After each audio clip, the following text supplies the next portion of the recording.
नमस्कार dear student, chemistry में हम थोड़ा आगे बढ़ेंगे। आगे वाले वीडियो के अंदर हमने देखा है कि भाई इलेक्ट्रिकल प्रॉपर्टी जो है वो तीन तरह की होती हैं: conductor, insulator and semi metal. Semi metal में हमने दो टाइप के देखे, N type and P type. उसके अंदर कुछ इम्प्योरिटी डाल के हम डॉपिंग करते हैं, तो ऐसे कुछ हमें मिलते थे। अब हमें आगे जाना है application of N type and P type conductor, semiconductor. तो इसकी दोनों के आपको एप्लीकेशन समझना है। एप्लीकेशन समझना इसका मतलब यूजेस। तो सबसे पहले they N type and P type are used to produce prepare electronic component like computer chip या circuits of some electronic gadgets are called electronic component by combination of P and N type semiconductors। समझ में आ रहा है? सबसे पहला uses से याद रखना है, क्योंकि कॉम्बिनेशन ही करना होगा। सबका कॉम्बिनेशन देखो, डायोड में दो सेमीकंडक्टर को आप क्या करते हो? कंबाइन करते हो। तो made by sandwich combination of N and P type of semiconductor is called rectifier. Diode is called rectifier, or rectifier word you usually use in the physics, and it is one kind of mixture of the combination of N and P type. Third one is transistor. मतलब three अगर ये N P N वाले semiconductor अगर एक दूसरे के साथ मर्ज होते हैं, अगर मैंने ये P ले लिया और एक P ले लिया, बीच N ले लिया और N बीच में P रख दिया, तो ये सैंडविचिंग स्ट्रक्चर हो गया। Made by sandwiching layer of one type of semiconductor आम इसका layer between two layer of other, इसका ये दोनों के बीच में है। So this kind of combination is called a transistor. And what is the use of transistor?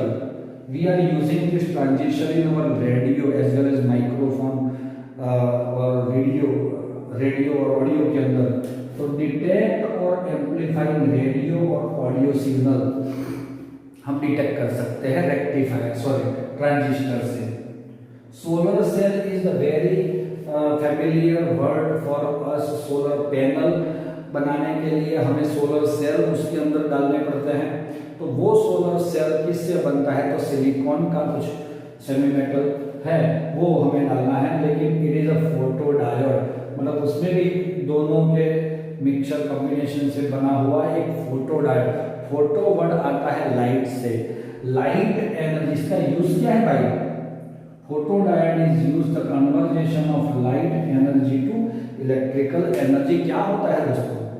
जब sunlight ये सेल पे गिरती है तो उसमें से सीधा हमें बैटरी चार्ज होती है। मीनिंग क्या हो गया? It is called light energy to electrical energy. चलो दोस्तों, ये फर्स्ट पैराग्राफ आपके बुक में भी है, उसमें इतनी चीजें आपको याद रखनी है। एमसीक्यू बेस्ड ज्यादा क्वेश्चन आता है। अब सेकंड पैराग्राफ में देखोगे, germanium and silicons are group 14 elements. They have valency is 4. अगर 4 valency है, they can make 4 covalent bond like diamond। जैसे डायमंड में 4 कार्बन के साथ 4 बॉन्ड बनते हैं और बनते ही जाता है, ऐसे ही ये सिलिकॉन और जर्मेनियम 14 ग्रुप वाले ऐसे बनाएंगे। ये बात हो गई 14। और 14 के अगल बगल में कौन कौन लोग रहते हैं? तो सर 13 एंड 15, लेफ्ट साइड पे 13 और राइट साइड पे 15। तो वो दोनों अगर एक दूसरे में मिक्स हो जाएंगे तो they use the typical compound like this: indium, antimony, aluminium, phosphorus.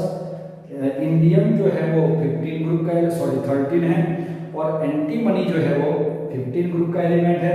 Aluminium and phosphorus, aluminium is the 13 group and phosphorus the 15 group. And gallium and arsenides, gallium is the 13 group from the 13 group and arsenic is from the 15 group. Name क्या बोले जाते हैं इन सबके? पहला जो element है उसका नाम जो एज इट इज रहता है वही रखना है, और दूसरे के नाम के पीछे आइड एज अ सफिक्स ऐड करना है। पहला element IN means indium, BSB मतलब एंटी मनी। अब पूरा नाम अगर बोलेंगे तो इंडियम एंटीमोनाइड, आइड लग गया, एंटीमोनाइड आप लिख लेना, बुक में कहीं नहीं मिलेगा। एल्यूमिनियम P मतलब फॉस्फोरस का बन जाएगा फॉस्फाइड, और आएगा गैलियम आर्सेनाइड। और उस सब में से, तीनों में से हमें सबसे ज्यादा यूजफुल है और बहुत ही, अगर कोई रिवॉल्यूशन लाने वाला है ये सेमीकंडक्टर में, तो ये है आपका GAAS, घास, गिव्स मोर रिएक्टिव। ये बहुत ही ज्यादा रिएक्टिव भी है और उससे बहुत चेंजेस इसके अंदर आ गए हैं पूरे स्टडी के अंदर। ये हो गया 13 और 15। अब वो दोनों के बीच में बगल बगल में कौन है? तो सर उसके 13 के पहले आता है 12 और उसके बाद में आता है 16। वो दोनों को मिक्स करोगे तो भी 8 इलेक्ट्रॉन होंगे, 13 और 15 को मिक्स करोगे तो भी 8 इलेक्ट्रॉन होंगे। तो ये 8 इलेक्ट्रॉन करने होते हैं हमें, तभी वो स्टेबल कंपाउंड बन सकता है। तो हमने लिया है 12 ग्रुप। 12 ग्रुप मतलब कौन? डी ब्लॉक की लास्ट जो कॉलम है वो 12 है। तो वो 12 वाले जिंक, कैडमियम एंड मर्क्यूरी है। वो आप पीरियोडिक टेबल अगर आपके पास है तो उसको देख लेना। अब उसके साथ सल्फर 16 ग्रुप का second element, selenium and tellurium. Sulphur के नीचे सिलेनियम, उसके नीचे टेलोरियम। अब इसका नाम मैं बोलना चाहता हूँ। पहले का नाम एज इट इज, दूसरा जो एलिमेंट दिख रहा है उसके नाम के पीछे लगाना है ide. Zinc sulphide, cadmium sulphide, cadmium selenide, mercury telluride. सबके नाम आप लोग लिख लेना रिवर्स करके। चलो, which not content covalent bond. ये लोग कभी कोवेलेंट बॉन्ड नहीं बनाते, लेकिन they contains ionic bond, but it is depend on the electronegativity of both element which present in this compound. Zn and S का इलेक्ट्रोनेगेटिविटी कितना ज्यादा है, कितना डिफरेंस है, उसके according they gives the ionic bond. तो समझ में आया? दूसरा पैराग्राफ भी हो गया। तीसरा पैराग्राफ, ये पूरा टॉपिक जो है ना बहुत ही इंपॉर्टेंट रहता है दोस्तों, कि भाई ऑक्साइड्स ऑफ ट्रांजिशन मेटल। तो titanium TiO, chromium CrO2, rhenium Re, rhenium O3, rhenium oxide, वो तीनों बिहेव लाइक मेटल। दोस्तों आपको ये MCQ बन के बहुत ही ज्यादा परेशान करेगा कि इसमें से ऐसा कोई ऑक्साइड है जो मेटल जैसा दिखता है।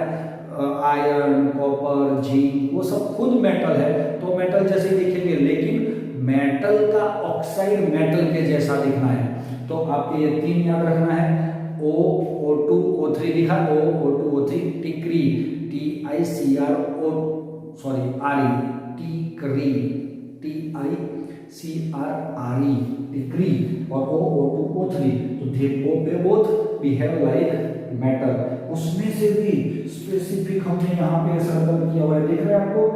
ReO3 is behaves like copper, जैसे कंप्लीटली कॉपर दिखता है।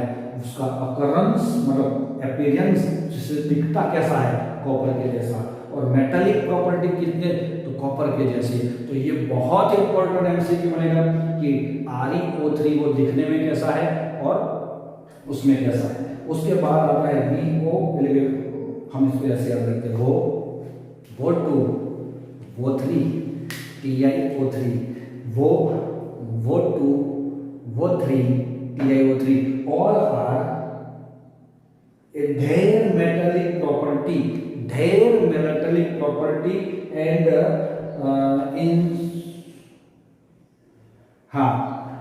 इंसुलेशन हम बोलेंगे ना उसको, नॉन कंडक्टर जैसे हम उसको बोलते हैं insulators property depend on temperature. किस पे डिपेंड है देख सकते हो आप लोग, टेम्परेचर पे डिपेंड है दोस्तों, देखा ना, यस। तो ये टेम्परेचर पे डिपेंड है, इसकी प्रॉपर्टी और इसकी प्रॉपर्टी। तो ये तीनों चीज को आप अच्छे से देखोगे, समझोगे, बहुत ही इंपॉर्टेंट एमसीक्यू बन जाता है दोस्तों। तो क्लियर है, आप इसको अच्छे से देखो, रिवाइज करो और नोटबुक में लिखो और पक्का करो, बहुत इंपॉर्टेंट है। थैंक यू दोस्तों।